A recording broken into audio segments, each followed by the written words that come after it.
Bonjour, bonjour, je suis ravie de lancer avec vous cette 4e édition et 4e des Estivales de la Fondation Partage et Vie qui, j'en suis sûre, vous passionnera autant que les précédentes.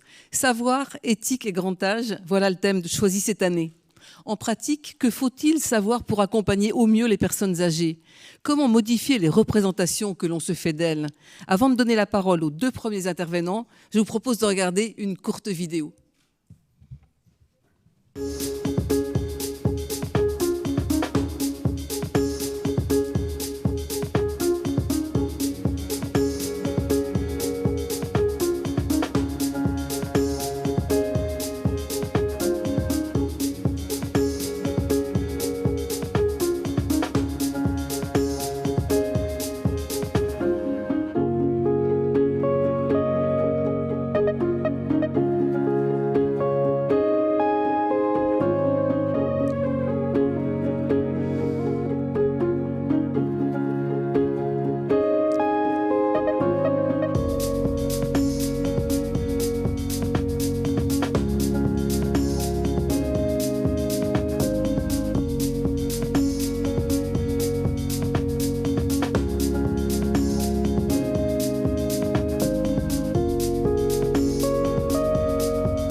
Pour introduire cette session, j'ai le plaisir d'être avec Delphine Langlais, qui est donc directrice générale par intérim de la Fondation Partage et Vie, et Roger Poldroy, philosophe et écrivain, conseiller de la Fondation Partage et Vie pour la réflexion éthique depuis 2019. Alors Delphine, pour commencer, pourquoi avez-vous choisi ce thème cette année ? Bonjour Anne, bonjour à tous, bonjour à toutes. D'abord, je suis vraiment ravie et fière de vous accueillir ici à la Maison de la Chimie pour ces 4e éditions des Estivales, comme vous l'avez dit Anne, et pour cette 4e année en partenariat avec Le Point. Là encore, je vous en remercie. Alors, pourquoi ce thème de la relation entre savoir, éthique et dépendance ? Eh bien, depuis le lancement de nos travaux, il y a 4 ans, nous avons toujours déterminé notre thème fil conducteur en nous appuyant sur notre expérience, sur celle de nos équipes qui interviennent aux côtés des résidents, de leurs familles, celle également de Partage et Vie en tant qu'institution et donc en tant qu'actrice majeure d'un contexte médico-social et sanitaire qui est en pleine transformation. Alors en 2021, on avait choisi de parler de la vie bonne. À l'époque, c'était un contre-pied évident au sentiment d'angoisse, d'enfermement que le Covid avait fait peser sur notre société en général et sur les établissements qui accueillent des publics vulnérables en particulier, pour ne pas citer les EHPAD spécifiquement. Nos travaux, à l'époque, revendiquaient notre volonté de rechercher pour chacun ce qui peut rendre sa vie bonne, ou en tout cas aussi bonne que possible, jusqu'au bout de la vie, et on ouvrait des perspectives, des voies nombreuses pour y parvenir. En 2022, nous avons choisi un autre thème, celui de la relation entre éthique et droit, qui était un point de crispation, un point de tension assez fort qu'on avait ressenti en particulier lors de la période Covid, qui n'en finissait pas. Et nous avions questionné les frontières entre ces deux notions, des frontières qu'on avait vues souvent perméables, discutées, parfois antagonistes. Nous avions à l'époque réfléchi aux ambitions éthiques du droit, mais aussi à ses limites. Quand la matière à laquelle le droit s'applique, c'est-à-dire des femmes, des hommes, des personnes très différentes, qui plus est quand leur âge, leur handicap, leur vulnérabilité les éloignent d'une norme qu'il serait difficile à qualifier. Alors, pourquoi je reviens sur ces 2 années antérieures? Pour expliquer le choix de cette année, expliquer que la réflexion autour des savoirs, de la relation entre savoir, éthique et dépendance s'inscrit là aussi dans ce cadre très concret, très opérationnel, et au cœur des pratiques de nos professionnels qui d'ailleurs vont pouvoir témoigner ce soir et participer à nos travaux aux côtés des experts. Ce thème, il est au cœur de la relation entre savoir, éthique et dépendance, est au cœur de nos interrogations opérationnelles, qui plus est dans un contexte de ressources humaines qui est extrêmement compliqué, extrêmement vif en ce moment. Il pose plein de questions. D'abord, comment nous assurer au quotidien que les savoirs dont nos professionnels disposent sont les plus à même de leur permettre d'accompagner de la manière la plus éthique qui soit les personnes accueillies? Cette question, je vous le disais, elle est importante, qui plus est quand cette ressource humaine est rare, difficiles et que nous avons à qualifier, à accompagner dans des parcours de formation, de certification, de qualification les personnes qui travaillent à nos côtés. Comment bien le faire, comment leur transmettre ces savoirs qui sont nécessaires pour que le climat éthique que nous prenons se retrouve au quotidien dans tous nos établissements et services. Car je le rappelle, on en a parlé lors de nos précédents travaux, pour ceux qui étaient là lors des années précédentes, mais l'éthique se soucie des cas individuels, des situations concrètes, de leur appréciation au regard de notre conscience morale, quand le savoir, entendu déjà comme savoir théorique, se comprend davantage comme un ensemble de connaissances qu'on pourrait dire stables ou établies. Sauf bien sûr à envisager en même temps un ensemble de connaissances, des savoirs pratiques qui sont ceux de l'expérience et qui sont acquis auprès des résidents, auprès des pairs et qui viennent compléter les enseignements théoriques qui sont eux appris lors des formations initiales ou des formations continues. Cette question de ce qu'il faut savoir, comment il faut le savoir pour agir éthiquement est essentielle pour la Fondation Partager Vie et nous l'avons posée lors d'une enquête, vous l'avez vu dans le petit film qui vient de vous être présenté, qu'on a adressé aux professionnels de Partager Vie. Et puis nous l'avons travaillé lors des ateliers qu'on a conduits sur le terrain. Et la première table ronde de cet après-midi nous permettra de la réexaminer, entre autres, à l'aune de ces échanges.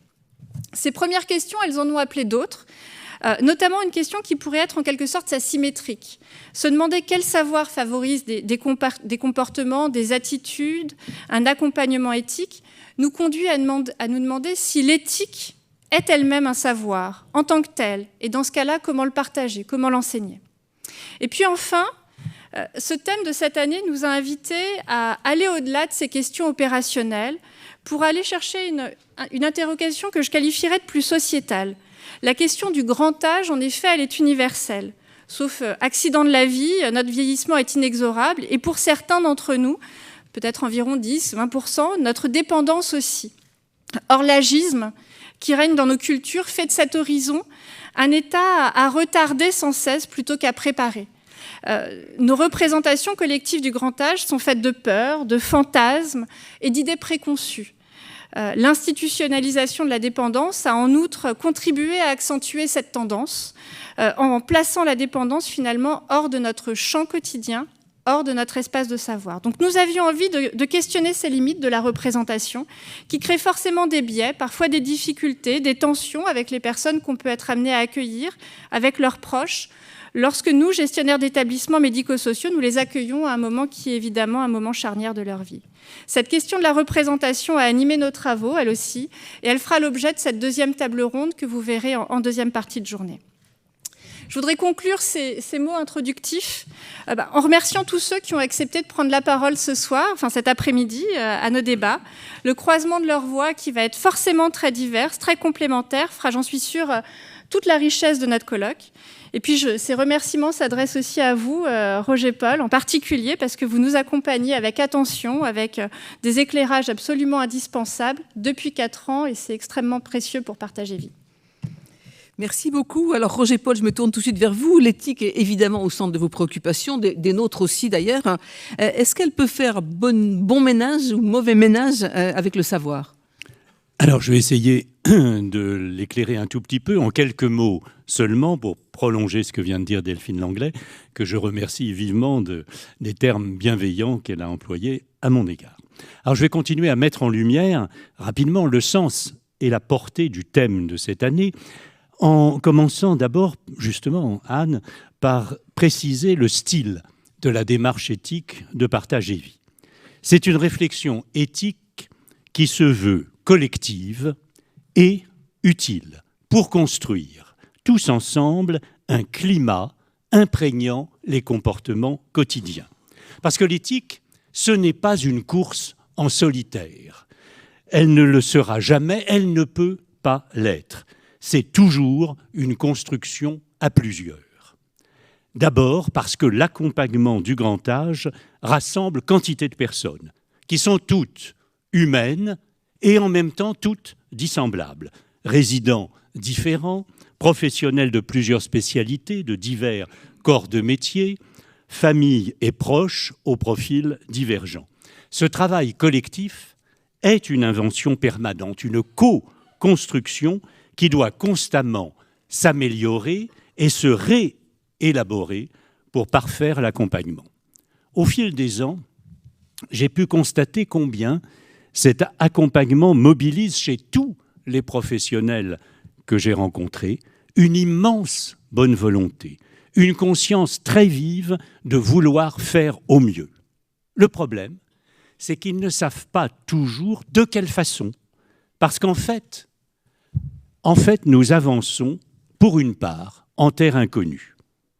Jamais, dans toute l'histoire des sociétés humaines, la population de personnes très âgées n'a été aussi importante, ni son accroissement aussi rapide.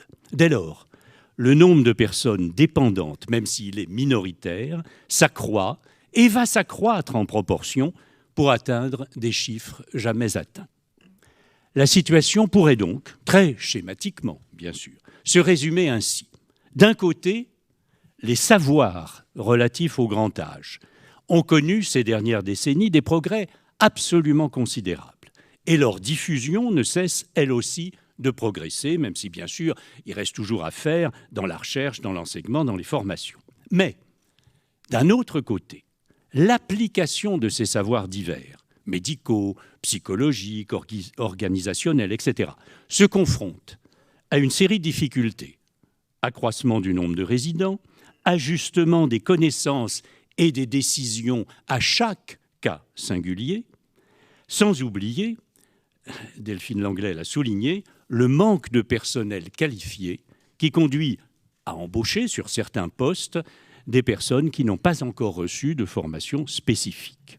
Voilà qui pourrait suffire à expliquer le choix du thème de ces estivales. Réfléchir aux connaissances disponibles, à la manière de les utiliser mieux, de les partager, et veiller aussi, je vais y revenir, à repérer les idées fausses et les préjugés qui entravent leur mise en œuvre. Alors tout cela est utile, évidemment, mais je crois que c'est encore un peu trop simple. Parce que la conviction de savoir peut aussi devenir un problème. J'ai été formé, je suis qualifié, je sais comment agir. Alors, ça constitue une force, évidemment, mais aussi, paradoxalement, ce peut être une faiblesse. Le savoir peut induire des effets d'arrogance, une impression de certitude qui pourrait rendre sourd, aveugle, à une plainte, une demande, une situation singulière. La conviction de détenir la légitimité peut empêcher de s'interroger sur la pertinence de ce qu'on fait, sur le bien-fondé des réponses qu'on apporte. Le vieux Nietzsche le disait déjà, ce n'est pas le doute qui rend fou, c'est la certitude. Les professionnels doivent donc travailler également à cultiver le doute, à reconnaître leur part d'ignorance pour inventer des solutions au cas par cas, au lieu de toujours croire savoir. Attention, je ne veux pas qu'il y ait de malentendus, il ne s'agit pas de suggérer qu'il vaudrait mieux ne rien savoir, il ne s'agit pas non plus de faire confiance au cœur uniquement, plutôt qu'à la raison. Il s'agit au contraire de réfléchir ensemble à ce qu'on pourrait appeler une dialectique des savoirs et des improvisations. Les connaissances sont indispensables, mais les ajustements permanents le sont tout autant. Être sûr de soi est fondamental, mais être humble, elle l'est tout autant. Les deux entrent évidemment en tension, mais c'est dans cet espace précisément que travaille l'éthique. Elle va tenter de rendre habitable, et habitable humainement, cette terre inconnue qui sépare les savoirs généraux et les singularités réelles de chaque personne humaine accompagnée. Par quels moyens combler cet écart ? Notamment l'écoute, la concertation, la réflexion collective. Mais aussi par la prise de conscience de l'impact des préjugés, des idées toutes faites qui entravent nos jugements et nos actions. Et si nous avons voulu consacrer la seconde table ronde de ces estivales à la question des représentations sociales de la vieillesse, du vieillissement, du grand âge, c'est parce qu'il nous est apparu que cet ensemble de questions ne constituait pas une autre réflexion, mais bien l'autre face du même sujet. Ce qu'on dit ou ne dit pas des vieux, ce qu'on peut en penser ou ce qu'on ne peut pas en penser. Les images que nous avons en tête en fonction de notre éducation, de la configuration de notre époque, de ses obsessions, voire de ses dégoûts, tout cela joue directement sur l'application de nos connaissances et sur nos capacités de compréhension et d'action. J'ai parlé du grand âge aujourd'hui en termes de terre inconnue. Je crois qu'il faut ajouter qu'une grande partie de notre ignorance collective résulte des représentations que nous nous faisons actuellement de la vieillesse. Interroger ces représentations, ou plutôt ces non-représentations, et si possible peu à peu les transformer, voilà qui constitue bien une tâche inséparable de l'action éthique quotidienne. Il est grand temps de laisser la parole à nos intervenants, sous la houlette d'Anne Jean-Blanc ou l'égide, je ne sais pas si vous avez une houlette ou une égide, mais en souhaitant, et bien évidemment à tous, de belles estivales, je tiens à remercier personnellement les participants de leur grande implication et à vous remercier tous pour votre présence et votre attention. On les applaudit.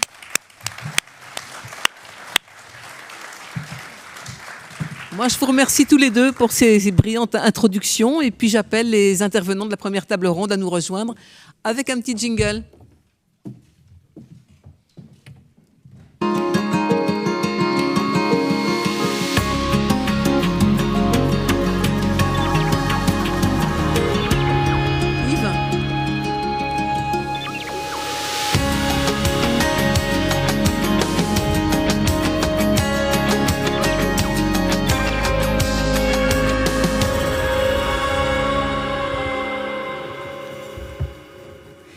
Nous allons tout de suite parler de la transmission des savoirs, de cette indispensable transmission qui permet d'améliorer les comportements ainsi que de mieux répondre aux besoins et aux attentes des personnes très âgées.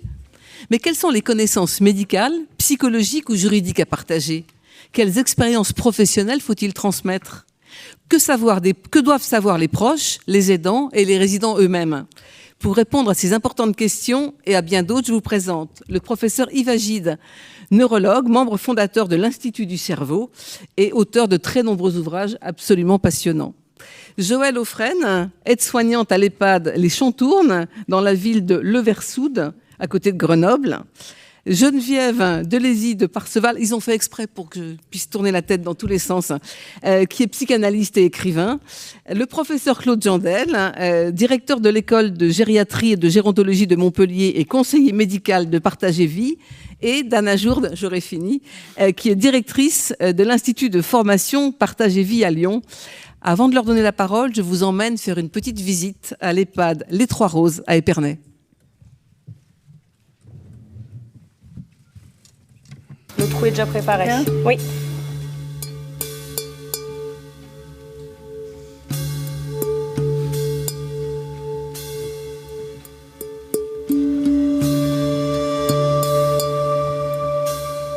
Ce qu'il faut savoir sur la personne du grand âge, c'est que c'est surtout que c'est un être humain et qu'il faut la considérer comme être humain jusqu'à la dernière minute. C'est déjà s'intéresser à son histoire de vie et à ses habitudes de vie avant même son entrée dans l'institution, de façon à ce qu'on puisse adapter au maximum l'accompagnement qu'on peut proposer. Et ça va se retrouver dans un travail avec les familles aussi pour personnaliser les espaces de vie, comme on peut voir ici. Connaître aussi leur pathologie. Alors en général, on a toujours tendance à privilégier la pathologie en premier, alors que pas du tout. Il faut déjà connaître la personne et la pathologie vient après en fait.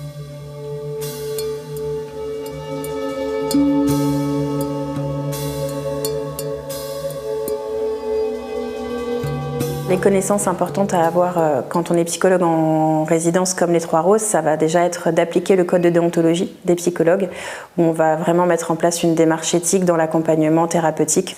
Et ensuite, en tant que neuropsychologue, ça va être prendre en compte les troubles neurocognitifs et les perturbations comportementales qu'on peut observer. On doit laisser la personne autonome au maximum. Donc, tant qu'elle pourra faire des choses, la laisser faire par elle-même. C'est le feeling, c'est avoir un dynamisme important, parce qu'on apporte la joie de vivre.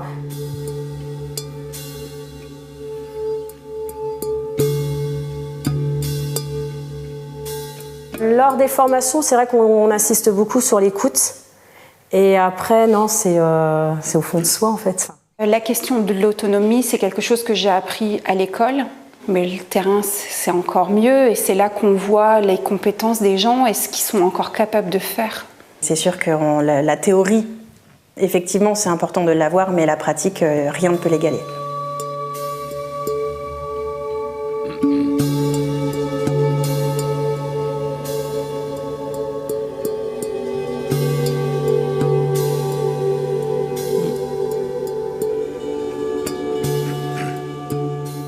La transmission de savoir se passe essentiellement en réunion de transmission, justement, où on peut donner des conseils sur les accompagnements. Moi, je fais la première toilette du résident quand il arrive ici pour guider mes collègues. Et ensuite, petit à petit, elles me disent comment lui se débrouille et on le laisse faire à son rythme. Après, moi, j'ai beaucoup de stagiaires également dans l'établissement qui viennent. Donc là, elles restent 3 semaines, 4 semaines. Donc c'est vrai que c'est important. Là, on peut vraiment bien échanger.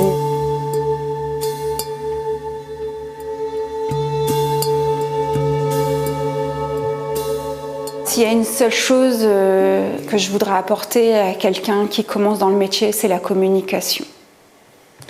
Car c'est souvent que je dis à mes stagiaires, si on ne leur parle pas pendant la toilette et qu'ils ne sortent pas de leur chambre, il n'y a personne qui leur aura parlé de la journée. Et ça, je trouve ça triste pour la personne.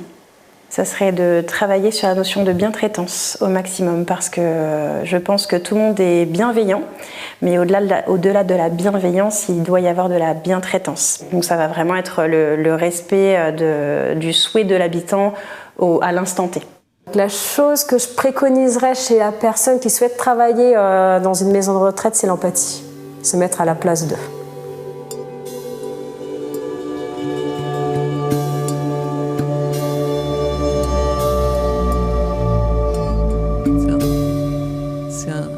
Très joli film.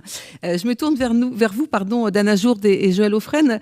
J'aimerais que vous me parliez de votre expérience terrain, que vous me donniez des exemples pour nous montrer ce que vous découvrez au contact des résidents, et puis après on parlera éventuellement de ce que vous auriez pu savoir avant, qui vous aurait simplifié la vie, mais déjà votre expérience au quotidien par rapport à ce qu'on a vu là, par exemple. Alors moi, au quotidien, je rencontre des gens extraordinaires, des vieillissants, avec des troubles cognitifs ou des troubles du comportement, parfois des personnes qui sont en difficulté de santé. Et je m'attache vraiment à voir la personne, sa singularité, le connaître, d'où l'importance aussi du PAI, le projet d'accompagnement individuel qu'on crée à l'entrée du résident dans l'établissement. On s'appuie vraiment dessus pour construire un accompagnement adapté, en fait. Et au quotidien, je rejoins ce qu'avait dit, je crois que c'est l'aide-soignante, c'est la communication. Vraiment, la communication, c'est très important. Établir un lien, créer une relation de confiance, de partage, de respect, c'est vraiment très, très important. C'est Dana Jourde qui m'a enseigné ça lors de ma formation. Alors justement, cette communication, ça vous permet de découvrir peu à peu les personnes et donc d'établir une vraie relation, quelque chose d'enrichissant réciproquement d'ailleurs. Pour échanger, pour se connaître, oui, bien sûr. Pour échanger, se connaître et mieux appréhender les difficultés qu'on va rencontrer. Parce que plus on les connaît, plus on va savoir le moment où va y avoir un problème. Donc ça va beaucoup nous aider, la communication. Et puis avoir une posture, un savoir-être. C'est pas si évident que ça de parler à quelqu'un qui a des troubles. Ou du comportement, ou des troubles cognitifs. Donc il faut quand même savoir comment on va aborder le sujet. Il faut avoir des connaissances. C'est pas inné. On peut avoir une réaction qui sera pas du tout adaptée, en fait. Et on pourra lui faire du mal sans le vouloir. En plus, à mon avis, vous adaptez à chaque personne, de toute façon. Complètement, toute la journée. Il n'y a pas de recette. À tout instant, d'une journée à l'autre, le résident peut avoir une attitude complètement différente. Mais donc aussi l'importance des transmissions. Quand on arrive sur notre poste de travail, on lit les transmissions, ce qui va nous indiquer ce qui s'est peut-être passé dans la nuit ou dans sa famille, qui pourra expliquer qu'il a un comportement inadapté ce jour-là. Et du coup, on s'adaptera à sa situation pour l'accompagner au mieux. Dana Jourde, qu'est-ce que vous expliquez aux équipes justement pour les aider à avoir cette relation, pour faciliter cette relation ? Ce que je gérais des établissements pour personnes âgées depuis l'âge de 27 ans. Diplômée en gérontologie, je suis arrivée à mon premier poste confiante parce que j'avais un beau bagage cognitif, j'avais des connaissances, j'étais très très motivée et je voulais bien faire les choses. Et rapidement, je me suis rendu compte que la réalité du terrain n'est pas celle que j'ai appris à la bibliothèque ou sur les bancs universitaires. Et c'est le mot singularité. Tout à l'heure, Monsieur Droit, il a dit, c'est vraiment la singularité de chaque situation qui m'avait surprise et la singularité du vécu personnel de chaque personne, de chaque famille, mais aussi la singularité de chaque professionnel avec qui je travaillais. Et dans ma mission de directeur, je pense la plus grosse mission, c'était d'instaurer des liens de confiance au sein des équipes, mais aussi avec les résidents et les familles. Les personnes âgées très fragiles nous confient leur vie. Les familles nous confient les êtres chers. Ils ont besoin qu'on agisse dans la justesse du geste, de l'acte, mais aussi avec justice. Et cette confiance, pour moi, elle repose sur 2 piliers. C'est notre compétence métier, le geste technique, son raffinement. C'est aussi la capacité à produire des résultats corrects d'accompagnement des personnes, mais surtout cette qualité d'être, cette incarnation que nous avons de professionnels, cette capacité à être humble, à se questionner, cette capacité à être véritablement disponible pour la personne. Et ça, c'est quelque chose qu'on n'apprend pas à l'école aujourd'hui. Je rêve, peut-être un jour on apprendra. C'est quelque chose que nous avons à travailler tout au long de notre vie et c'est quelque chose qui se travaille en individuel mais aussi en collectif. Je pense, et on a vu ça avec les équipes, ce qui est important, c'est de pratiquer la théorie, mais aussi théoriser notre pratique. Avoir ce recul sur ce qu'on fait pas, comment on le fait et pourquoi on fait pas les choses. Vraiment avoir cette conscience de notre travail pour pas rester dans l'ignorance de l'expérience, mais vraiment avoir cette intelligence du travail auprès des personnes fragiles. Parce que l'être humain est beaucoup plus complexe que les théories et donc ça demande un travail sur soi. Joël Offren, est-ce que vous avez quelques exemples qui vous viennent comme ça, de relations qui se sont bâties très, très facilement, très vite grâce à votre expérience ou au contraire des choses où vous avez dû vous remettre un petit peu en question? Je pense que tous les jours, vous avez des personnes différentes dont vous vous occupez. Oui, bien sûr. Moi, ce qui m'a beaucoup aidée, c'est que j'ai fait des activités avec eux. Bon, il y a le soin, bien sûr, hein, c'est mon cœur de métier, mais j'ai fait des activités avec eux, j'ai fait du théâtre. Ça a vraiment créé des liens et ils ont eu confiance tout de suite. J'ai fait aussi des cours de langage des signes. Je trouvais que c'était intéressant pour des personnes âgées d'apprendre un nouveau mode de communication parce qu'on n'arrête jamais d'apprendre. Et je crois que ça m'a permis de tisser des liens avec des personnes dont je ne prenais pas soin, puisque ces activités étaient interétages, en fait. Et ça a facilité, en fait, la rencontre avec les résidents et dans l'approche après du soin. Et avec les familles aussi? Alors, avec les familles aussi. Moi, j'ai en règle générale de bonnes relations parce que je les écoute beaucoup. Je les écoute beaucoup, je les rassure. Après, quand je n'ai pas les réponses qu'ils me demandent, je fais tout de suite appel à une infirmière ou à ma cadre de santé. Si je ne suis pas en capacité de répondre, je ne vais pas donner une réponse fuyante ou dire un mensonge. Je connais très bien mes limites dans mon travail et les responsabilités que je peux avoir. Donc je pense qu'ils ont confiance, en fait. C'est important. Oui. Dana Jourde, pour vous, les activités sont vraiment complémentaires des soins, c'est un tout. Vous avez des exemples de personnes qui, justement, grâce à des activités que vous avez trouvées qui étaient adaptées à leur plaisir, à leur désir, ont changé de comportement? Les activités font partie du soin. En fait, les activités, c'est pas quelque chose en plus du soin, elles font partie du soin. Et vous me posez la question, j'ai tout de suite l'image qui me vient d'une résidente qui était en unité protégée, qui ne s'exprimait plus du tout, qui était très très éteinte, qui communiquait même plus avec ses filles. Et nous avons fait venir des clowns de l'hôpital, des clowns qui jouaient de la musique et qui chantaient.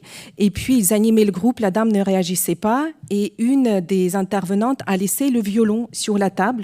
Et cette dame s'est levée, elle a pris le violon et elle a joué du violon alors qu'elle ne parlait plus, elle ne mangeait plus toute seule. Et l'animatrice a eu la présence d'esprit de la filmer. Et on a montré aux filles, elles ont pleuré, elles étaient tellement émues, elles se sont souvenues quand leur maman était jeune, elle a appris du violon, et elle jouait le violon quand elles étaient petites. Et donc, et tout le monde a oublié ça, mais elle a gardé ce geste-là. Et ça fait partie du soin. Et ça a déclenché quelque chose derrière? Est-ce qu'elle a rejoué du violon? Est-ce que vous entretenez quand vous voyez quelque chose qui transforme comme ça une personne? Là, dans ce cas précis, on a compris que pour l'accompagner, il lui fallait de la musique. Donc la musique est devenue notre support d'intervention, support du soin. Et à chaque fois, quand il y avait quelque chose en lien avec la musique, on l'a sollicité. Et c'était la musique qui était la médiation, le lien entre cette dame et puis nous. Joëlle Aufren, en dehors de la musique, il y a quoi qui... Donc vous avez dit le langage des signes. Il y a des choses qui marchent plus ou moins bien. Il n'y a pas de recette de toute façon? Il n'y a pas de recette. Je veux dire, chaque personne est singulière, unique. Chaque soignant aussi. Avec mes collègues, on se rend compte que parfois, on a des approches complètement différentes avec les résidents. Il y a des choses qui sont stables dans la prise en soin, parce que ça rassure le résident. Mais après, l'approche ou les conversations qu'on peut avoir avec le résident sont complètement différentes. Moi, c'est souvent l'humour. J'ai pas l'air comme ça, mais je les fais beaucoup rire. On vous a stressé peut-être un petit peu aujourd'hui, c'est pour ça, mais c'est pas grave. Et je crois que l'humour marche plutôt très très bien. Et du coup, ils sont très détendus. Souvent, on met un petit peu de musique. Et oui, l'humour fonctionne bien. Ils sont très drôles. Ils se moquent beaucoup de moi. Ils ont pas souvent de deuxième degré, eux. Donc, je fais toujours attention. Hein. Oui, on rigole beaucoup. Ça, c'est important. C'est important. Il y a une question qui est très importante dans le thème qu'on aborde aujourd'hui, c'est qu'est-ce que vous auriez aimé savoir avant et qui aurait peut-être changé votre vie professionnelle, votre vie relationnelle? Est-ce que il y a des choses qui vous ont manqué? Bien sûr, la formation. Moi, j'ai intégré la fondation en 2017. Je suis un pur produit de reconversion professionnelle. À un moment donné, j'avais un âge un peu mature et je trouvais plus de sens à ma vie professionnelle et ça me manquait vraiment. Je pense qu'il y a beaucoup de gens comme moi qui à un âge se demandent mais qu'est-ce que je fais dans ce travail? Et donc j'ai intégré la fondation en tant qu'agent de soins. J'ai bénéficié de nombreuses formations qui m'ont vraiment aidée dans ma mission d'accompagnement. Je me retrouvais souvent en difficulté parce qu'effectivement, il me manquait des outils, il me manquait des clés. Par exemple? La communication, encore une fois. C'est pas si simple que ça d'écouter les gens. Après, faire des toilettes, tout le monde sait faire une toilette. Enfin, on peut apprendre à faire une toilette. C'est technique. Mais c'est simple à réaliser. Et on peut effectuer une toilette et après laisser le résident dans un désert affectif le plus complet. Alors que effectivement, la communication, ça crée du lien, un lien social, il en a besoin. Après, en difficulté, ce qui m'a manqué, c'est peut-être les connaissances du vieillissement physiologique, du vieillissement pathologique, parce que ça peut expliquer les difficultés qu'on rencontre de prise en soin. Ça, je l'ai appris dans ma formation d'agent de soins. Après, moi, j'aime beaucoup. Je suis devenue très curieuse avec ce métier, vraiment. Je me suis beaucoup renseignée sur les maladies neurodégénératives, justement pour accompagner au mieux les résidents. C'est pas. Des fois, on a un petit peu la tête dans le guidon quand on est au travail et on oublie que cette personne a 80 ans, qu'elle a de grosses difficultés. Et du coup, de faire un pas de côté et de se souvenir de ce qu'on a appris, on l'accompagne mieux. Et après, tout va bien. Parce qu'elle se sent en sécurité, elle se sent respectée, elle se sent entendue. Et ça se passe généralement très bien. Dana Jourde, dans votre enseignement, j'imagine qu'il y a de la théorie et puis il y a tous ces petits trucs qui se montrent, qui font partie de l'expérience. Et ça, c'est aussi vraiment une formation, une part importante de la formation. Oui. Nous sommes vraiment sur le créneau de la formation professionnelle. Il y a bien sûr des apports théoriques, mais ce qu'on cherche avant tout, c'est que les professionnels formés une fois en retour en poste, puissent avoir le geste technique, le comportement ajusté, adapté. Et on travaille beaucoup, donc les formateurs, nos parcours de formation sont conçus de façon à avoir des apports théoriques, bien évidemment, pour avoir une assise solide. Et on travaille beaucoup sur les mises en situation et sur les cas pratiques qui sont amenés par les participants. Tous les cas pratiques qui leur posent question, auxquels ils n'ont pas trouvé personnellement réponse, qu'ils n'ont peut-être pas trouvé de réponse en équipe aussi. Et comme dans nos formations inter-établissements, nous avons les professionnels issus de plusieurs établissements, il y a forcément un collègue qui a une idée, qui a su déjà pratiquer quelque chose. Et parfois aussi, au sein des équipes, les professionnels qui arrivent sans formation, ils n'osent pas poser la question, ils n'osent pas prendre la place. Quand il y a le médecin, la cadre de santé, la psychologue, ils se font tout petits. Et donc, ils ne s'autorisent pas, ils n'ont pas cette confiance, alors qu'en formation, ils sont entre pairs, entre personnes qui sont des non-sachants, qui sont là pour apprendre. Du coup, ils sont plus à l'aise aussi pour être ignorants, entre guillemets. Il y a une dernière petite question, c'est le bon usage des confidences des résidents et de leurs proches. Vous avez effectivement une grande proximité avec ces personnes-là. Est-ce que ce qui se dit entre cette personne, ce résident et vous, ça doit rester là? Est-ce qu'il y a une possibilité de façon éthique d'utiliser ce que vous avez appris? Est-ce qu'il y a des choses que vous avez le sentiment de devoir dire aux proches, ou au contraire, ça reste un colloque très, très singulier entre le résident et vous? Ça se passe comment? Alors, les confidences que je vais recevoir d'un résident, ça restera entre lui et moi. Sauf si, par exemple, on a un résident qui manifeste des envies suicidaires ou un comportement qui peut nuire à sa santé, bien évidemment que j'en parlerai en transmission. Ça me paraît logique, mais sinon, non, des confidences, ça reste secret. On sait très bien les transmissions qui se font dans les couloirs où les collègues parlent d'un résident devant tout le monde. Non, ça, c'est pas possible. Non, ça doit rester... S'il m'a fait cette confidence, c'est qu'il me fait confiance. Je ne peux pas trahir sa confiance, sauf si effectivement je juge qu'il peut se mettre en danger. Donc là, j'en parlerai avec mon équipe. Dana, vous voulez ajouter un petit mot avant qu'on demande à nos amis de réagir? Oui, et là, je repense aux confidences que j'ai eues en accompagnant les personnes, et je me dis, en fait, on a une fausse image de nos métiers, parce qu'on les considère comme des métiers qu'on ne choisit pas, qu'on fait parce qu'il y a du boulot. Et en fait, c'est un vrai privilège d'accompagner les personnes, être dans leur intimité, et ce privilège, il est précieux. Et je me dis, en fait, notre métier, il faut qu'on le fasse avec l'élégance et le raffinement. Et donc, effectivement, il y a des choses à garder, il y a des choses qui nous font grandir nous-mêmes aussi, et ils sont à partager. Merci beaucoup, en tout cas, pour ces témoignages. Je me tourne vers vous. Oui, vous avez raison, vous avez raison. Je vais commencer avec vous, Geneviève Delézy de Parseval. Qu'est-ce que ça vous inspire comme réflexion, ces commentaires, ces témoignages ? Bien, ça m'inspire. Parlez bien dans le micro, s'il vous plaît. Je me rends compte de mon ignorance. Je pensais à ce que disait Roger Paul Droit sur la vieillesse, terre inconnue. Moi, je me suis lancé dans l'écriture d'un livre sur la vieillesse, croyant savoir 2-3 choses, avec 50 ans de psychanalyse derrière moi. Et je me suis rendu compte que finalement, je ne connaissais pas grand-chose. Et j'ai essayé tout le monde me disait, tu écris un livre sur la vieillesse. Alors, c'est quoi la vieillesse? Ça commence quand d'ailleurs? Et alors, et ça, on va en reparler après. Oui, bon. Et finalement, j'ai passé un temps énorme à essayer de cerner le sujet. Et je n'avais sous la main que moi-même. Excusez-moi si je parle de moi 2 secondes. Ma réflexion, c'était... Alors, tu es vieille, puisque j'avais dépassé 80 ans, mais dans ma tête, j'avais 40 ans. Je disais, bon, ça doit être au fond assez banal. Un peu, vous savez, comme la météo, on parle du temps qui fait, mais de la température et du temps ressenti. Donc, j'ai passé beaucoup de temps à essayer de cerner ce sujet. Alors, c'est vrai que la psychanalyse donne quelques outils, mais à côté de ce que vous dites, je me sens un petit peu moins maintenant, mais il y a 2 ans, je me sentais complètement nul. Et en cherchant... Je vais vous redonner la parole après. Là, c'est juste une réaction rapide sur les propos. Professeur Claude Jandel, bon, vous ne découvrez pas, évidemment. Non, mais je dirais que c'est plein de vérité, d'évidence, tout ce qui a été exprimé là. Merci.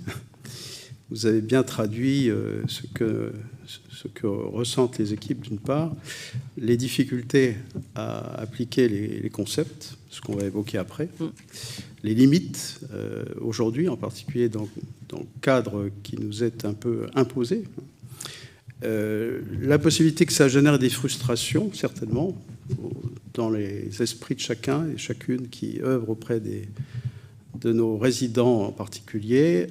Tout ça est à considérer, et ça explique peut-être aussi ce que je viens de dire, certaines réticences à d'autres plus jeunes à embrasser ces métiers, au regard justement de l'image qu'on renvoie. Voilà. Oui. Yves Agide.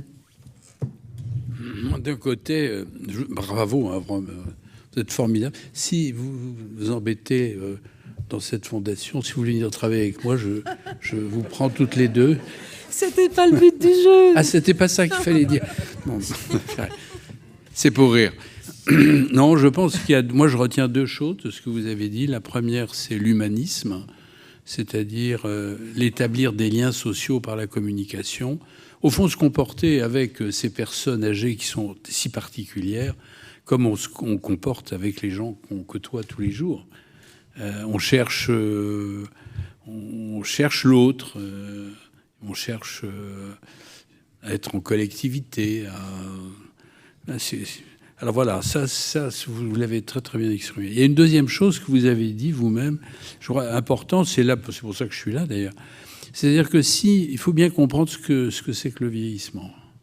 Et si on a une bonne idée, non pas qu'on peut le faire on peut très bien faire sans connaître toute la physiologie du cerveau, c'est pas le problème, mais c'est quand même l'idée que si on comprend ce qui se passe dans le cerveau de quelqu'un, à ce moment-là, vous aurez la possibilité de vous dire que ce que vous faites a une cohérence parce que c'est possible, étant donné ce qu'on sait du cerveau, ou peut-être que ça n'est pas possible. Par exemple, l'histoire de la musicienne, de la violoniste, si vous voulez, c'est vrai que les gens qui ont des maladies d'Alzheimer, souvent, ils ont perdu complètement le langage de compréhension ou d'exécution, parce que les circuits sont cassés. Alors, on a l'impression qu'ils n'ont plus rien. En réalité, là, les circuits de la musique, si je peux me permettre de s'appeler, terrible. Donc, vous voyez, je pense que donc la connaissance vraiment de cette physiologie grossière, de connaître quand même quelques thèmes essentiels, je le dirai peut-être tout à l'heure, oui, absolument, est essentiel. Absolument. Là, je vais passer la parole à Claude Jandel, sur le. Vous m'aviez dit quand on avait préparé quelque chose qui est assez évident, qu'on sait tous, c'est que le vieillissement n'est pas uniforme, qu'il faut en tenir compte. Alors, est-ce qu'on peut expliquer ces trajectoires d'avancée en âge si différentes ? Oui, je vais essayer dans le temps imparti. D'abord, peut-être donner deux définitions, parce que moi j'enseigne depuis plus de 30 ans la gérontologie et la gériatrie. Plus dans le micro aussi. Et on a tendance à confondre ces deux termes. Gérontologie, c'est la science les sciences du vieillissement qui ne préjugent pas de l'entité dans laquelle on se situe. On peut être philosophe, s'intéresser au vieillissement, sociologue, économiste. Et si on est médecin et qu'on traite non plus de sujets en bonne santé, âgés soit, mais de malades, on est gériatre. Voilà la différence entre les deux mots. Alors j'enseigne les deux disciplines et j'enseigne plus spécifiquement la gériatrie aux professionnels de santé, c'est évident. Pour autant, ces deux disciplines, il faut en connaître la genèse, font partie en France, comme d'ailleurs dans international, des sciences de la globalité. Comme un peu l'enfant, la pédiatrie, si je fais le parallèle. Il n'y a pas de pédologie, ça n'existe pas, ça, par contre. Mais il y a des sciences de l'enfant, qui ne sont pas médicales. Je raccrocherai la santé mentale, qui s'en rapproche, puisqu'il y a une approche quand même globale, un peu moins quand même, et bien sûr la médecine physique et la rééducation, qui, elle, met l'accent sur la fonction, ce qui est essentiel dans le propos que je vais tenir là. Il faut mettre cela en parallèle avec les deux transitions auxquelles on est confronté, qu'évoquait Roger Paul tout à l'heure, la transition démographique, inéluctable, et c'est plutôt bien, la révolution de la longévité, qui concerne les pays à haut niveau de développement, et on en fait partie, une espérance de vie qui a cru, qui a doublé en 100 ans, mais qui stagne. C'est un sujet qui interpelle, mais qui est parallèle à une autre transition, et c'est celle-là dont je voudrais parler, c'est la transition épidémiologique des maladies. Parce qu'en fait, comme vous l'avez dit, Anne, il n'y a pas une modalité d'avancement en âge, mais des modalités d'avancement en âge. Je dirais presque qu'elles sont tellement singulières, je vais en parler en schématisant dans 3, mais c'est restrictif de fait, c'est plus à visée pédagogique en l'occurrence. Il y a l'avancement en âge qu'on appelle le successful aging, c'est-à-dire le vieillissement réussi. Bon, ça veut dire quoi? Ça veut dire qu'on garde ses fonctions intègres, parce qu'on n'a pas de maladie d'organes. Et il y a un grand nombre de personnes, heureusement, qui suivent cette trajectoire de vieillissement au niveau de fonction, qui atteignent le centénariat pour un certain nombre, et il y en a de plus en plus, et il faut qu'il y en ait de plus en plus. C'est la prévention qui doit permettre d'augmenter le contingent de ces personnes, et c'est possible, c'est la référence, hein, finalement. La deuxième modalité d'avancement en âge, beaucoup plus péjorative, sur laquelle on va forcément revenir, c'est le fait que l'âge est quand même le premier facteur de risque de l'ensemble de toutes les maladies. Vous avez toujours une fréquence plus élevée de la maladie dans la tranche d'âge suivante. Aucune exception. Pour revenir à la maladie d'Alzheimer, 3% des plus de 65 ans, 20% des plus de 80, 30% des plus de 90, mais ce n'est pas 100%. Hein. Et là, c'est une autre problématique. Yves parlait de la physiologie, elle s'intéresse plus au vieillissement normal. Madame voulait qu'on parlait tout à l'heure du vieillissement intrinsèque, normal, c'est de la physiologique. Mais là, moi, je parle de la physiopathologie, c'est-à-dire des modifications, des dérèglements de l'organisme induits par une maladie. Hein. Et c'est de ça dont on va parler, puisque nos résidents, malheureusement, sont dans cette catégorie.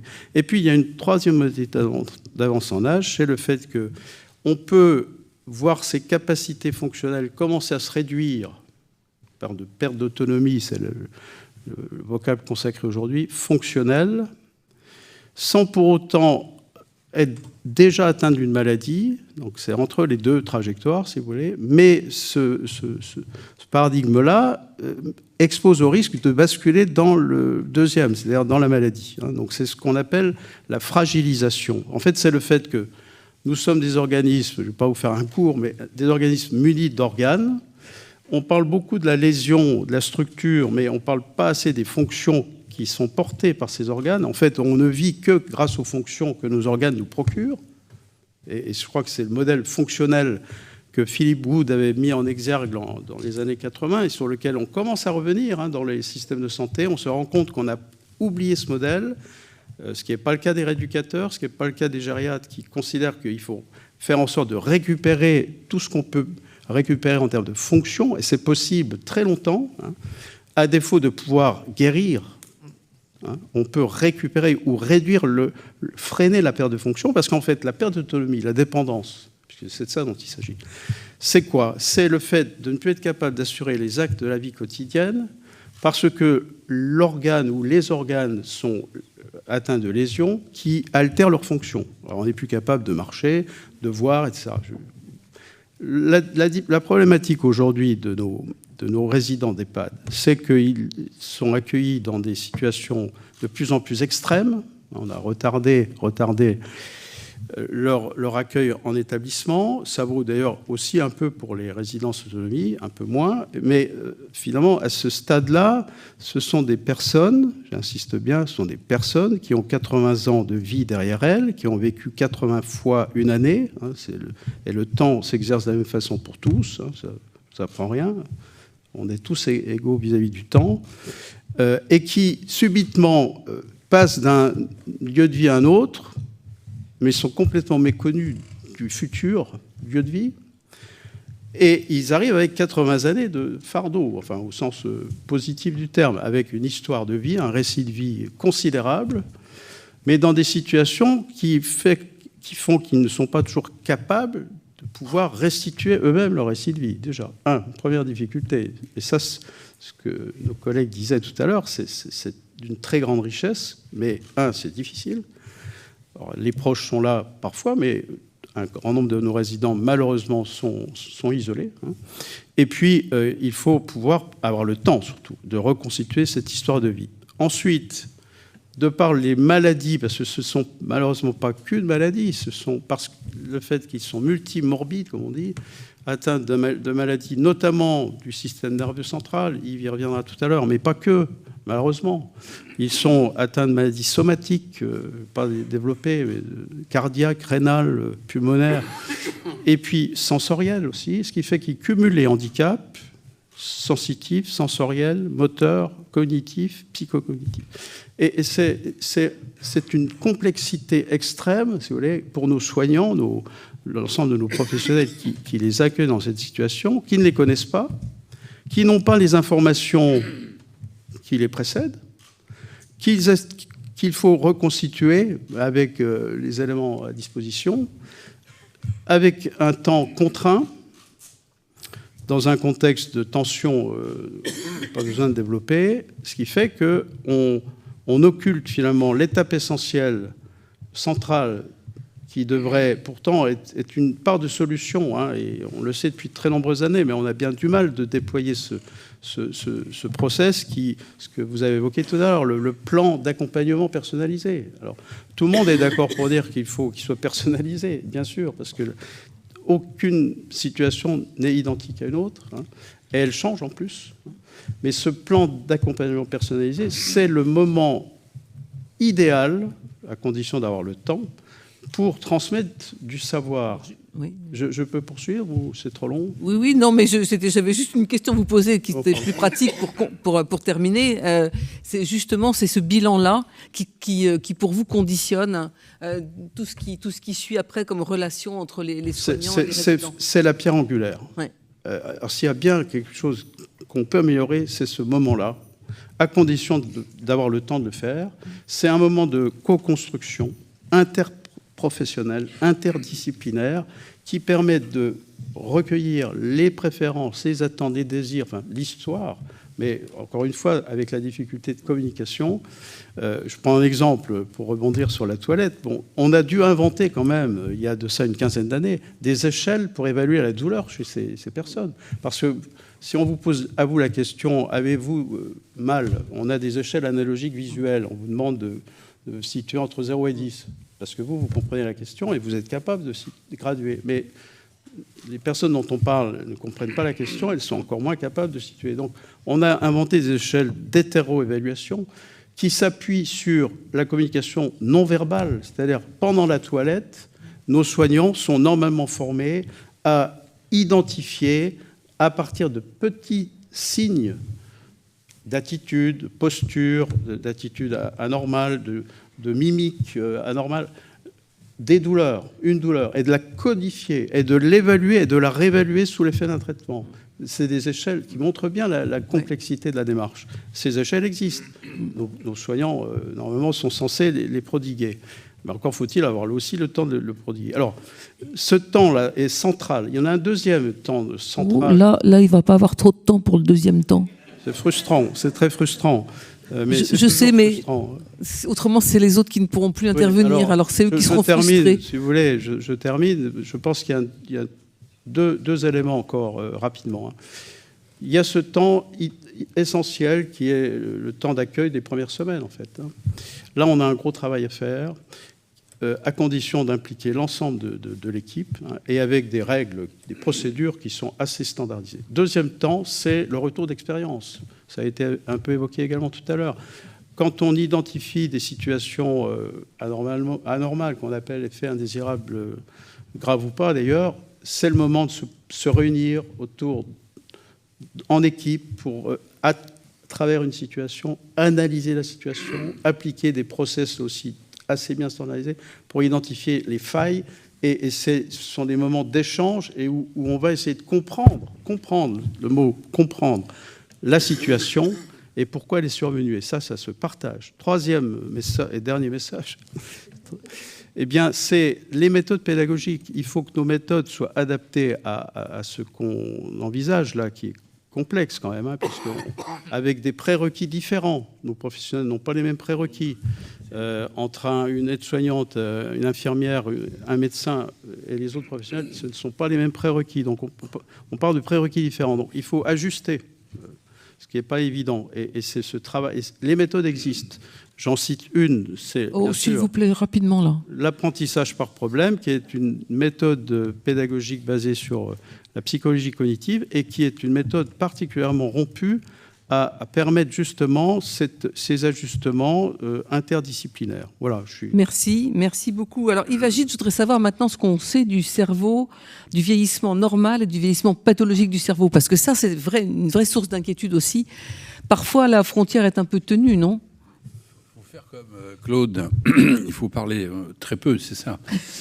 Mais le médecin est très embarrassé dans cette histoire, tu as tout dit, parce que plus il y a de résidents, plus il y a de personnes âgées, plus elles sont dépendantes.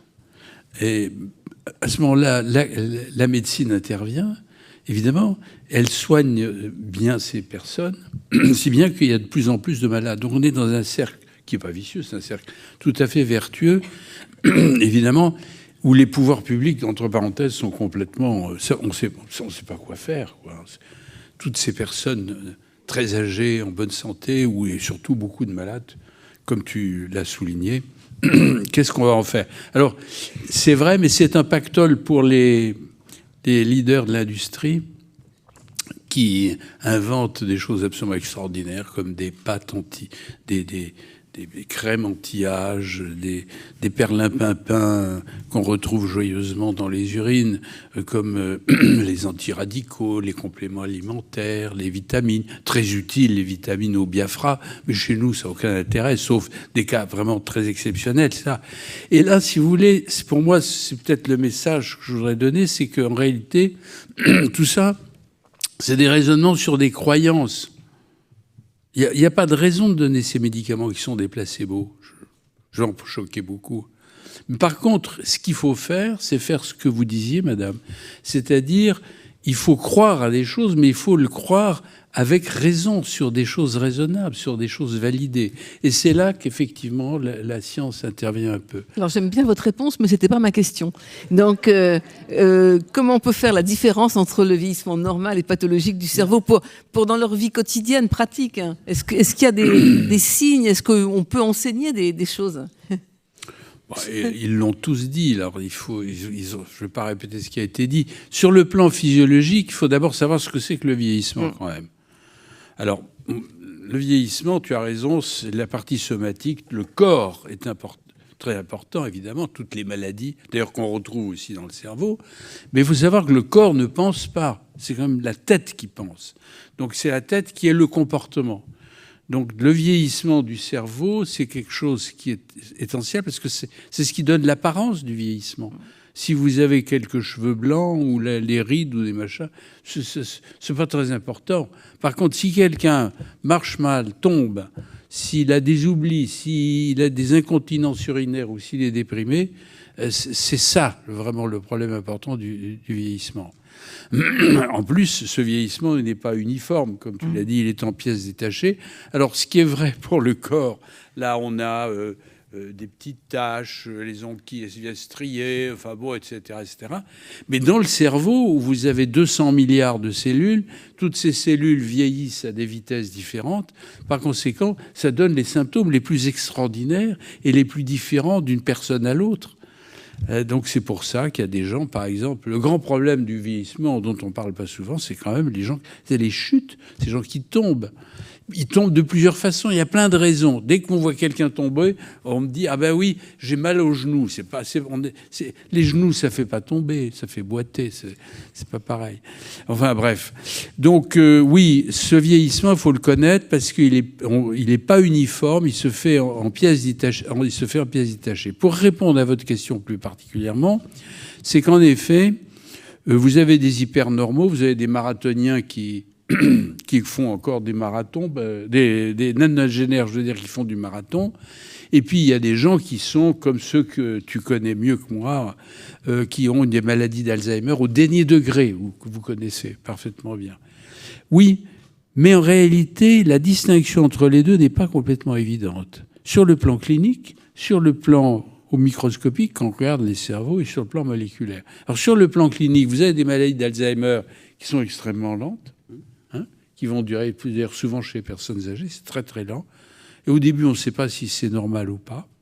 Et puis, chez des gens très très âgés, faire le diagnostic, si vous êtes un centenaire, il y a 30 000 centenaires à peu près aujourd'hui, il y en aura 165 000, on dit, en 2050.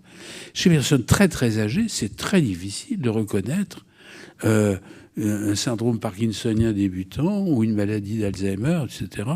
On dit toujours il a toute sa tête, ce centenaire, mais enfin, finalement, quand on rentre dans des choses un peu abstraites, c'est pas évident. Hein. Voilà, donc c'est difficile. Et ce qu'il faut savoir, c'est que c'est vrai sur le plan physiologique. Donc moi, je me pose la question de savoir si on vivait, Dieu merci, on le fait pas, jusqu'à 130 ou 140 ans, on serait peut-être tous déments et avec des signes de syndrome parkinsonien, par exemple, et autres saletés de ce genre, quoi. Voilà. Donc, je voulais rajouter une chose, si j'ai le temps, c'était pour nos soignants, parce qu'à chaque fois, l'âge, pour les soignants, c'est très important. C'est distinguer ce qui est normal et ce qui n'est pas normal. C'est distinguer ce qui fonctionne dans le cerveau et ce qui ne fonctionne pas, parce que ce qui ne fonctionne pas bien, par exemple, si quelqu'un marche mal, il faut le faire marcher. Il faut compenser cette déficience. Mais s'il y a quelque chose qui marche, que vous avez repéré parce qu'il voit bien ou parce qu'il entend la musique, au contraire, il faut aussi le développer. Mais je voudrais dire la même chose pour la fin de vie, parce que tout le monde me dit il est mort de vieillissement. On ne meurt pas de vieillissement, on meurt de maladie. Et je le dis pour vous parce que je connais quand même bien les EHPAD. Il faut comprendre que quand on est dans ces EHPAD, on passe par 3 stades. On a d'abord des maladies favorisantes. L'athérosclérose, le diabète, l'hypertension artérielle, l'obésité, tout ce qu'on voudra, toutes ces maladies qui affaiblissent l'organisme. C'est bien. Mais ensuite, vous avez les maladies qui déclenchent la mort. Ce sont les complications des précédentes.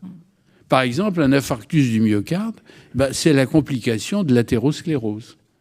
Alors ça veut dire qu'il faut, vous, repérer, savoir que quand des gens ont l'athérosclérose, on bien connaître les dossiers, sans être nécessairement un spécialiste de l'athérosclérose, pour mettre en garde, prévenir, essayer. C'est là qu'on peut jouer. Et l'infarctus du myocarde, c'est lui qui se complique, qui entraîne la mort. Et on passe par 3 stades, la maladie favorisante, la maladie déclenchante et la mort, finalement. Mais pas le vieillissement. Alors justement, je vais me tourner vers notre 3e intervenante. On a beaucoup parlé physiologie, maladie. Pour vous, psychanalyste, le vieillissement, c'est quoi? C'est une nouvelle crise de la vie? Oui, absolument. Alors, quand je vous écoute, non, je suis très impressionné, mais je me dis que entre le normal et le pathologique, il y a tout de même peut-être un lien à faire. Et j'ai toujours pensé que le normal éclairait le pathologique. Donc je reviens au vieillissement normal, en mettant des guillemets si nécessaire, mais peu importe. Et par rapport à ce que vous dites tous, je pense que même pour les gens très très âgés et très malades, il reste chez eux un jeune. Et j'étais tombé, je reviens à ce que je disais en introduction, j'ai tombé sur une citation de l'humoriste Groucho Marx, qui n'a rien à voir avec le Karl Marx, et qui disait « Dans chaque vieux, il y a un jeune qui se demande ce qui s'est passé ».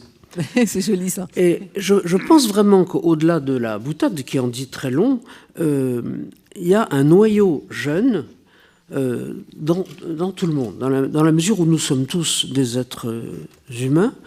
Nous sommes nés avec une espèce de moteur que la psychanalyse a appelé la libido, qui est un moteur qui évolue tout au long de la vie et qui passe par des crises que l'on connaît tous, puisqu'on est tous passés par là ici, qui sont les crises du petit développement dont je ne parle pas, mais ensuite il y a eu la crise d'adolescence, qui est bien connue. Ensuite, il y a la crise de la mi-vie, qui a été assez bien étudiée, notamment par un Britannique qui s'appelle Elliot Jack.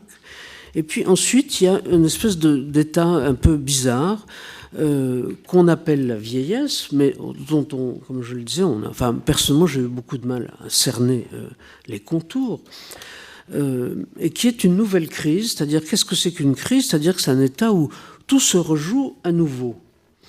Alors, on se rejoue avec les biscuits que l'on a au jour J, Mais c'est une crise profondément dynamique, et je pense que aussi bien à travers mon propre cas, mais que d'autres cas, et ce que j'ai lu, qu'on peut utiliser les ressorts de cette crise pour aider les gens, les patients, enfin les résidents, les habitants, j'ai appris qu'on disait les habitants, ce que je trouve très bien. Et alors, tout de même, pour vous, c'est peut-être une banalité, je m'en excuse, mais définir la vieillesse, c'est tout de même un piège de la considérer à travers l'état civil. Tout le monde, enfin, on a un état civil, mais vous avez tous connu certainement des jeunes qui étaient vieux dans leur tête à 40 ans, et il y a des gens qui ont 90 ans et qui sont jeunes dans leur tête. Donc, je prends pour seul exemple notre centenaire Edgar Morin, qui a encore écrit une tribune dans Le Monde hier à propos de la mort d'Alain Touraine, et je l'avais rencontré il y a quelques années, il me disait, mais ce qu'il faut, c'est jamais dételer. Alors, bon, évidemment, il va bien, mais je pense que chez tout le monde, il y a quelque chose qui va bien. Et je pense que tout votre travail, au-delà de votre spécialité très pointue, c'est tout de même de pouvoir repérer ce noyau qui va bien. Et ça me passionne. Et du coup, je me suis plongé dans la vieillesse avec beaucoup, beaucoup d'intérêt. Et je pense que vraiment... je me suis un petit peu référé par rapport au temps. Moi, je suis un peu irrité par cet état civil qui nous tombe dessus avec les anniversaires, etc. Et je pense que vous les fêtez, vos anniversaires, juste comme ça, une petite question au passage? Si je les fête... Vous les fêtez, vos anniversaires le moins possible? Mes enfants le font, moi, ça m'embête. Bon. Mais parce que ça fait plaisir, enfin, ça fait plaisir en réalité. Ça fait plaisir aux autres. Oui. Mais les Grecs avaient deux mots pour désigner le temps. Ils avaient kairos et chronos. Alors chronos, c'était ce bon vieux chronos. Tous les ans, on prend un an. Mais kairos, c'est le temps qu'on saisit. Et ce temps qu'on saisit, on peut le saisir à tous les âges. Enfin, je pourrais vous en parler longtemps. C'est peut-être... enfin, autant je reconnais très très bien le fait que le corps vieillisse et que le cerveau vieillisse aussi. Mais notamment dans le cas du vieillissement normal, enfin, en mettant encore une fois des guillemets, le vieillissement est marqué par des pertes, la perte souvent d'un conjoint, le départ des enfants, etc. Mais il faut réinvestir d'autres chantiers, et justement en se référant à ce noyau jeune, si vous voulez, enfin, j'ai souvent cherché des métaphores pour expliquer ça. Pour moi, une personne âgée, très âgée, même malade, et j'ai une patiente dans ces cas-là, elle me fait penser à la bibliothèque d'Alexandrie. La bibliothèque d'Alexandrie était une bibliothèque où il y avait des milliers de livres construits par Alexandrie dans l'Antiquité qui étaient malheureusement brûlés par César. Et je pense qu'il faut vraiment éviter que la bibliothèque d'Alexandrie brûle dans les vieux que nous accompagnons, y compris nous-mêmes. Parce qu'il y a des quantités de ressources. Alors j'aurai peut-être l'occasion un peu plus tard. Non, allez-y. Bon.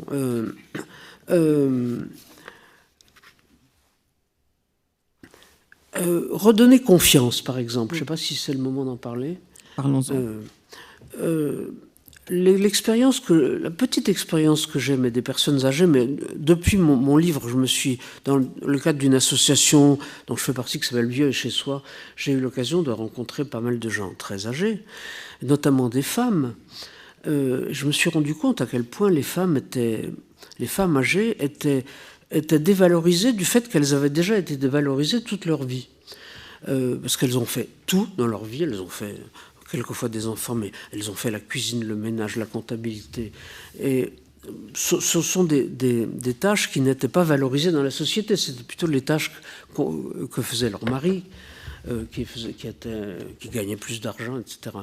Et je pense qu'il faut pouvoir redonner confiance à ces femmes en leur expliquant que d'abord c'est bien de continuer à faire tout ce qu'on a fait de mieux toute sa vie. Ça, c'est pas moi qui le dis, c'est Simone de Beauvoir.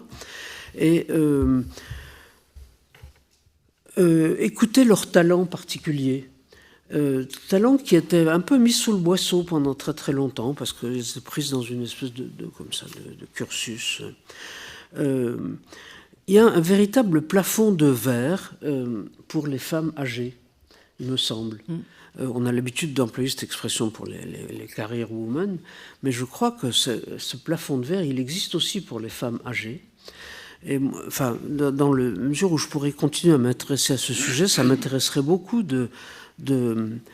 justement de pouvoir casser ce plafond de verre avec des tas de petits moyens très simples. Par exemple, écouter des podcasts à la radio, avoir un temps d'écoute quand on est vieux, même si on est malade, on peut savoir écouter. Ce que nous ne savons pas faire en général, vous en parliez, nous essayons avec nos moyens, mais vos résidents et nous pouvons écouter. Enfin, il y a plein de choses à faire, même jouer au Scrabble avec quelqu'un, ça peut être passionnant si on redonne du sens, si c'est pas perdre son temps, mais gagner du temps. Enfin bon, je pourrais vous en dire beaucoup, mais peut-être vous... Je voudrais vous faire réagir à ce que vous venez d'entendre. Est-ce qu'il y a des choses qui peuvent un petit peu modifier votre regard, modifier votre pratique? Ce plafond de verre des femmes, par exemple, c'est quelque chose qui vous parle?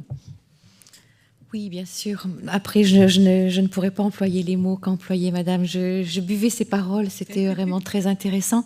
Je voulais juste rebondir sur ce que a dit Monsieur Agide. Notre rôle aussi, c'est d'observer. Lorsque vous parliez des maladies qui pouvaient intervenir ou lorsqu'il y avait un vieillissement naturel, entre guillemets, et une maladie qui se déclenchait, c'est nous, en observant les résidents au quotidien, qui sommes à même d'alerter en fait l'équipe. Oui, mais justement, c'est ce qu'il faut faire. Mais vous, justement, si vous connaissez un peu la sémiologie, observer, c'est bien, mais si on ne connaît pas ce qu'il faut observer, c'est on va observer des changements. Des toutes petites choses dans les comportements, un mouvement du corps. Alors, je sais que par l'habitude, on y arrive très bien. Et je suis sûr que vous le faites très bien. Mais si on sait un petit peu ce qui se passe à l'intérieur, je pense qu'on peut encore s'améliorer. C'est facilité, bien entendu. Dana Jourde. Moi, je suis vraiment d'accord avec cette histoire de plafond de verre pour les femmes âgées, mais pour les femmes en général. Et par rapport à la qualité d'écoute qu'on peut s'offrir et qu'on peut offrir, quel que soit notre âge, à l'autre, je pense qu'il faut avoir cette qualité d'être disponible et disposé soi-même. Et ça, c'est quelque chose qu'on ne sait pas faire, en fait. On sait pas. Il faut d'abord se connaître soi-même pour pouvoir écouter l'autre. Il faut savoir quelles sont nos propres valeurs, les valeurs qui nous animent, qui sont importantes, vivre selon nos valeurs. Et dans la vie quotidienne, est-ce que nous, les soignants, pris tellement par notre quotidien, le travail qui est très, très lourd physiquement, aussi pour les soignants, la vie personnelle qui n'est pas évidente pour les soignants qui vivent dans les grandes villes, métropoles, elles n'ont pas le temps de prendre soin d'elles. Et c'est aussi notre travail des directeurs, des employeurs, des formateurs, d'apprendre aux gens à prendre soin d'eux-mêmes pour ensuite être disponibles pour les vulnérables, véritablement disponibles, comme l'explique Joël, dans une vraie écoute. Et c'est pas si évident que ça s'apprend aussi. Et justement, ce que disait, c'était très intéressant, le professeur Jandel, sur ce dossier, je ne sais plus quel mot vous avez employé, mais de mesures globales de l'état de santé d'un résident. Est-ce que vous avez suffisamment le temps d'observer ça? Est-ce que c'est un langage qui vous parle, ou est-ce que ce sont des observations médicales parfois un petit peu trop médicales à votre goût? Est-ce qu'il y a une vraie collaboration? Est-ce que vous avez le temps globalement de collaborer avec les médecins qui suivent les résidents? Alors, c'est une coopération avec les médecins. Les médecins participent aux transmissions. Donc, quand on a effectivement des inquiétudes ou des interrogations, on peut le questionner et il prend le temps de nous répondre. Voilà. Après, on a aussi nos limites d'application dans notre mission.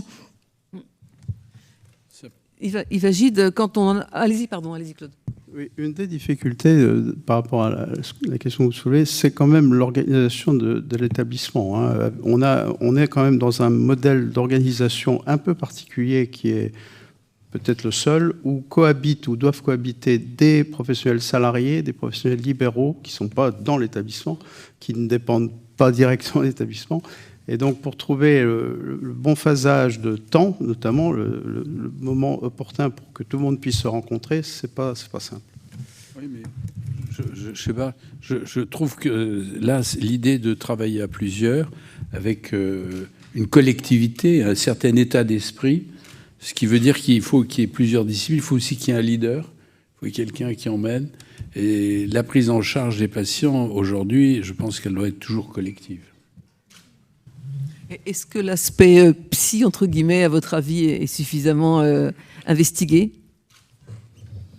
Écoutez, moi je suis très admiratif devant vous, professionnels, parce que je pense qu'on est sans arrêt renvoyé à soi-même quand on s'occupe de personnes âgées, comme vous l'avez d'ailleurs rappelé. Parce que, enfin, certains d'entre vous sont très jeunes, d'autres le sont un peu moins, mais les personnes âgées d'abord renvoient à des images parentales, évidemment, ou grand-parentales, et on se remet en question tout le temps. Enfin, moi j'ai quelques patients très âgés qui m'ont fait extraordinairement avancer, peut-être plus que des gens beaucoup plus jeunes. Par exemple ? Oh, j'ai une dame que j'ai suivie pendant très longtemps, qui donc a vieilli en même temps que moi d'ailleurs. Jusque-là, c'est assez logique. Oui, ça c'est logique. Oui, mais enfin bon. Elle a eu affaire au vieillissement de son mari, qui a à peu près le même âge qu'elle, mais qui a vieilli, lui, dans le versant pathologique. Donc mon travail avec elle consistait justement à faire vivre son noyau sain, son noyau jeune, et alors à travers le récit d'une dame qui avait, si on pouvait l'écouter, qui parlait volontiers de son passé, notamment elle avait fait de l'alpinisme, etc. Et puis elle s'est découverte de nouveaux talents. Par exemple, elle s'est mise à colorier. Elle m'apportait ses coloriages. Et, visiblement, elle ne créait pas, elle coloriait, vous savez, à partir des modèles, mais elle faisait des choses absolument extraordinaires. Bon, c'est difficile de résumer, mais à travers ce suivi sur 30 ans, elle a revécu des deuils, notamment elle a perdu 2 enfants, ce qui est absolument dramatique. Enfin, tout le travail que j'ai fait avec elle m'a extraordinairement appris, à la fois sur elle, mais aussi sur moi. Bon, alors c'est peut-être un petit peu exceptionnel, mais je pense que je suis vraiment admiratif devant vous qui avez des temps relativement brefs. Moi, j'avais tout le temps, les séances d'analyse sont longues, sont à peu près 50 minutes, et puis ça se répète. Vous êtes obligé d'intervenir dans un temps relativement bref, et je trouve que c'est tout à fait remarquable. Et je pense que, effectivement, certains d'entre vous, certainement, sont renvoyés à eux-mêmes et font un travail sur eux, mais je pense que c'est vraiment c'est important, parce que c'est très difficile. Sur un temps bref, justement, je voudrais pas oublier de donner une information importante. On doit aussi informer, vous l'avez dit, les familles, les proches. On doit faire de la médiation. Et ça, c'est très compliqué. Et pour bien le faire, il faut avoir, bien sûr, partagé ensemble, préalablement, les prises de décision, et trouver le consensus, ou en tout cas la moins mauvaise réponse, et être capable de convaincre, d'expliquer, de faire adhérer, d'atteindre la confiance de son interlocuteur. Et ça passe par les savoirs. Les savoirs communiquer aussi, savoir être, bien sûr. Est-ce qu'il est possible de trouver chez chaque personne vieillissante la petite pépite, enfin, c'est peut-être le mot que j'emploie, la petite chose à faire briller, à faire revenir on y arrive? Je pense que ça demande beaucoup de temps, beaucoup d'observation. Alors, moi, je dirais que oui. Après, les personnes auprès desquelles je travaille sont un petit peu pas particulières, c'est pas le bon terme. Ce sont des personnes qui sont déficientes intellectuelles. Donc, qui sont à la retraite, qui sont vieillissantes. Parfois, elles ont vraiment des troubles cognitifs très, très importants. Mais je pense qu'au fond de chacun d'entre nous, il y a quelque chose. Forcément. Après, on le trouve ou on ne le trouve pas. Notre rôle aussi, c'est de chercher. Alors, si ce n'est pas moi qui vais le trouver, c'est ma collègue. On travaille tous ensemble. On est tous des êtres humains qui travaillons avec la même volonté d'accompagner ces personnes. Je pense qu'il y a quelque chose en chacun d'entre nous. C'est sûr. le cortex émotionnel, enfin le cortex frontal, reste quand même réactif encore très, très longtemps, y compris dans les formes sévères de ces maladies. Hein. Donc ça explique qu'il y a toujours une lumière. Dana, vous voulez ajouter quelque chose ? Oui, par rapport à cette petite chose qu'on peut voir chez les personnes très âgées, très atteintes, c'est aussi un exercice important d'avoir ce regard, cette considération inconditionnelle positive, ce regard qu'on porte sur l'autre. Pour pouvoir le faire, il faut aussi avoir ce regard sur soi-même. Et dans les formations, souvent, je demande à mon groupe, je fais une inclusion en disant, exercice, je suis extraordinaire. En quoi vous êtes extraordinaire ? Et souvent, les personnes me disent « Mais qu'est-ce que c'est que ça, cette question ?» Je suis une femme, rien de spécial. Et donc, du coup, c'est aussi l'entraînement d'avoir ce regard sur soi en tant que professionnel. Mais c'est quoi votre valeur à vous ajoutée quand vous êtes dans votre équipe, quand vous êtes auprès de personnes âgées ? Et quand on repère les pépites chez nos professionnels, ils seront ensuite en capacité d'aller voir ce qu'ils peuvent encore maintenir et préserver chez les personnes âgées qu'elles accompagnent. Est-ce que parfois certaines rencontres vous remuent beaucoup, vous remontent des choses, ce qu'on disait précédemment ? C'est dur parfois pour vous aussi ? Je suis touchée parce que je suis attachée aux personnes que j'accompagne. Mais après, je fais vraiment la distinction entre ma vie, ma famille, les représentations que je peux avoir. Je mélange pas tout, vraiment. Je veux pas qu'il y ait ce côté affectif qui m'empêche d'accomplir ma mission. Pourtant, je suis très attachée à eux, mais voilà, ce sont les personnes que j'accompagne et il n'y a pas de reflet miroir ou de pensée par rapport à ma famille. Oui. Je peux dire une chose, je ne sais pas si vous voulez, il y a des choses, je trouve, que vous savez, mais qui sont très importantes, encore une fois, par rapport au fonctionnement du cerveau, c'est que chaque fonction a sa personnalité. Si je prends la mémoire, par exemple, une personne qui est dans vos résidents, il a du mal à faire des performances. En revanche, la mémoire verbale est plus conservée. Les souvenirs anciens sont plus conservés. Donc si vous parlez de ce qui vient de se passer, parce que quand même, Claude l'a dit, dans les EHPAD, il n'y a pas de normal pratiquement. Ils ne sont pas dans les EHPAD. Et à ce moment-là, il faut leur parler vraiment de leur passé, en creusant, ou de la musique. Donc, il faut bien connaître. Donc, vous voyez, à la fois connaître la personne, l'histoire, l'anamnèse, etc., mais en même temps réfléchir à ce qui peut être préservé, ce qui peut être le côté jeune qui peut revenir, comme vous l'avez si bien dit. C'était votre première phrase quand je vous ai interrogé au téléphone. Vous m'avez dit « le bon sens doit primer ». Est-ce que quelqu'un n'est pas d'accord avec cette... Merci Anne pour cette question.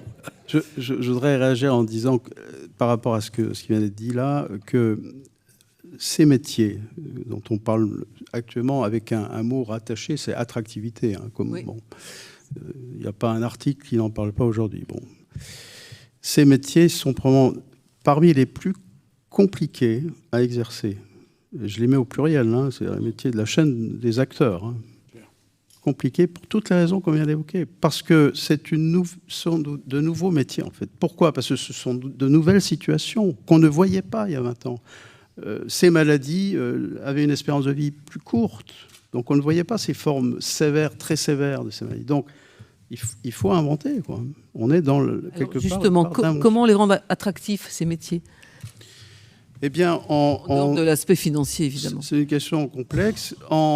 Je parle souvent, ce sont des métiers à haute valeur ajoutée. Au regard des services qu'ils apportent, d'abord, en face de ces situations, on est orphelin la plupart du temps de réponse. Il n'y a pas toujours de médicaments, même les interventions non médicamenteuses, on y croit beaucoup, mais elles n'ont pas tout atteint le niveau de preuve. Et donc, on a besoin des personnes, de l'humain, pour, c'est tout ce qu'on a dit, hein, pour compenser les insuffisances des réponses.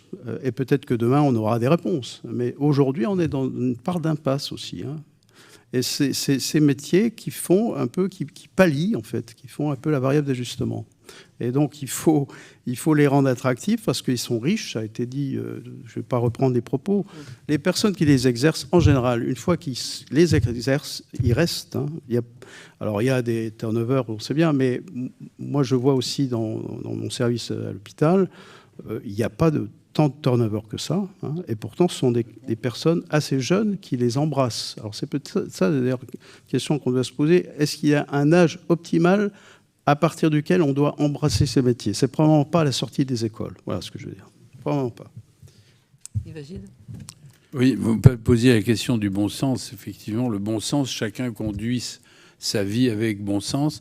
Et pourtant, quand on voit la société, on voit souvent des gens qui se conduisent vraiment sans bon sens. Hein. Mais donc, pour ces personnes-là, le bon sens est, à mon avis, essentiel. D'abord, sur le plan humain, vous l'avez tellement bien dit qu'il n'y a pas grand-chose à rajouter, mais c'est évident qu'on doit se conduire avec ces personnes âgées comme des gens qui sont comme tout le monde. La vieillesse est un privilège, me disait quelqu'un l'autre jour, parce que sans ça, on serait mort. Oui. Et donc, je crois que tout le monde l'a dit, qu'en parlant de l'esprit jeune, où on renonce à rêver, ça, c'est quand même du bon sens, et c'est naturel. Alors, ce qui est important, c'est qu'il y a des gens qui ont du bon sens de nature, et puis il y en a quand même un sacré paquet qui n'en a pas. Mais enfin, c'est autre chose. Alors, la deuxième idée sur l'idée du bon sens, le bon sens, c'est-à-dire le savoir. Donc vous avez beaucoup de savoir vu de loin, en dehors du fonctionnement de l'individu, et notamment de ce qui est le cerveau, puisque le cerveau, c'est nous. Je suis mon cerveau. C'est de connaître un peu ce qui se passe. Et donc, de raisonner, d'agir. On agit avec croyance, comme je disais tout à l'heure. Il faut pas raisonner sur ses croyances. Il faut croire avec raison sur des choses qui sont validées. Sur des choses qui sont validées. Mais il n'y a pas beaucoup de choses qui sont validées. Mais c'est essentiel donc de faire de la recherche. Et de la recherche très simple. Mais c'est une méthode, la recherche. Et par exemple, quand vous observez, vous voyez, un certain nombre de défauts dans la prise en charge des malades ou de symptômes qui vous paraissent... éventuellement, ça donne des idées. Si on a une idée qui peut déboucher sur une prise en charge, il faut faire attention, parce que ça, on arrive au perlimpinpin dont je vous parlais tout à l'heure, et plein d'autres. La méthode de machin, le truc de machin, etc. C'est toujours pareil, c'est de faire, au fond, pour le vieillissement, il y a deux choses à faire. C'est faire marcher son intellect et ses émotions surtout, c'est-à-dire l'interaction sociale, et puis développer le physique, c'est-à-dire marcher, bouger, pas rester sur son fauteuil. Sans ça, c'est la catastrophe. Et ça, tout ça, ça se teste. Et ça, c'est la responsabilité des équipes, c'est la responsabilité qui est la nôtre et des directeurs c'est une fondation comme celle-ci qui va mettre en place plein de protocoles de recherche, je le sens. Oui, Geneviève Delezile-Perceval. Je voulais toi mettre un pavé dans la mare sur la question du bon sens. Quand vous n'êtes pas d'accord? Pas tout à fait. Pas tout à fait. Mais c'est un peu mon métier. Mais quand vous êtes face à une personne très âgée, a priori malade, il y a tout de même deux obstacles majeurs qui entament le bon sens. C'est un, vous vous dites donc, quel âge a-t-elle? Mettons 92, oui, bon, l'état civil. Et puis le deuxième, c'est quelqu'un qui est malade, qui visiblement a des difficultés. Donc vous avez deux obstacles qui font que votre bon sens, qu'est-ce qu'il fait face à cette personne? Vous restez à la surface des choses, à l'écume des choses, en disant, voilà, elle est très âgée, elle est très malade, qu'est-ce que je peux faire, moi? Mais on l'observe quand même, on voit comment elle fait. On la teste, on l'examine. Oui, mais enfin... Ce que vous faites parler les gens. Oui, mais c'est plus du bon sens, c'est du savoir, là, je trouve. Oui, mais on peut avoir un savoir. Ce que je veux dire, c'est qu'il y a des savoirs qui ne reposent sur rien. La moitié des prises en charge de personnes âgées que je vois faire, c'est pas bien, ça repose sur rien. Il n'y a même pas d'humanité. Il y a un médecin qui prescrit des médicaments qui n'ont aucun intérêt, généralement, ou des médicaments qui ont un intérêt, mais qui risquent de donner des effets secondaires. C'est pas bien. Oui, donc, vous l'avez dit, ce qu'il faut faire, c'est écouter les gens, c'est parler avec eux, c'est tout ça. Mais en sachant autant que possible à qui on a affaire. sur le plan bien sûr, oui. personnel. Vous êtes d'accord, en fait. Il faut du bon savoir. Et du bon sens, voilà. Et de l'éthique. Et de l'éthique, à rajouter ma voisine. Je me méfie du bon sens. Bon.